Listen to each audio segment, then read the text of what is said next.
You may have noticed after usually a heavy rain, which we just had, that there'll be fungi that are popping up in your yard. And that's because the fungi are responding to differences in temperature, light, and also water. And what's happening under those circumstances is the fungus is obtaining different nutrients from different types of substrates that allow them to grow. And what you're actually observing are the fruiting body of these fungi, which are called mushrooms, but not all fungi make mushrooms. So for example, this particular fungus that I'm holding here, this is a wood decay fungus. It's part of the same group of mushroom-forming fungi, but during its life, it never makes a fleshy fruiting body. So some of the fungi that you see popping up in your yard are quite common in this part of North Carolina and other parts of the state. And some of the more common fungi that I see, which are called macroscopic fungi because you can see them with your eyes, are puffballs. We often see a lot of mushrooms that make a sort of parasol-shaped structure. They have green gills underneath. Those are called green spored Lebiota or false parasol mushrooms. There's also mushrooms that are closely related to store-bought mushrooms that you buy, the button mushrooms. They're called Agaricus campestris, or the meadow mushroom. And if you look at the underside of those mushrooms, you'll see that they have brown gills that are sort of chocolate colors, and that's where the spores are born that allow the fungus to propagate itself into new habitats. We often receive lots of questions about what you should do if you see mushrooms fruiting in your yard.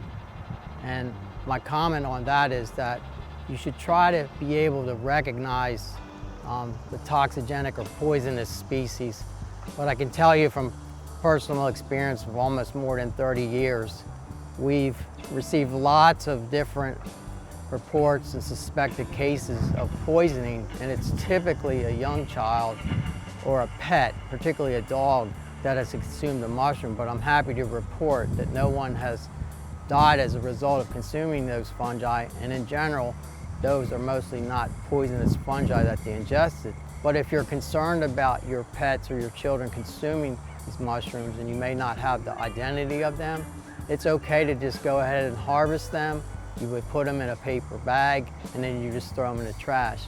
And a common myth is that you're going to be poisoned by touching a mushroom, and that's not true. Typically, you're not going to be poisoned by touching a mushroom. You have to physically consume the mushroom. There are reported cases though where people have touched certain types of fungi and they have developed an allergenic reaction, but in general that's very uncommon. So if you're concerned about that, then you can wear latex gloves.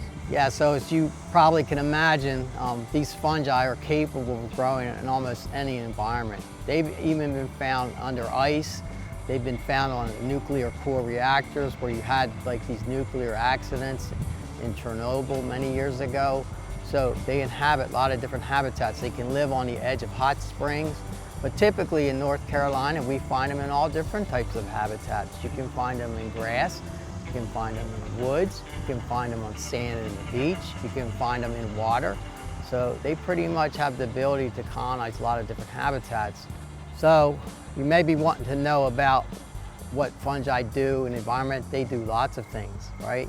They're the major organisms that are responsible for the recycling of organic carbon.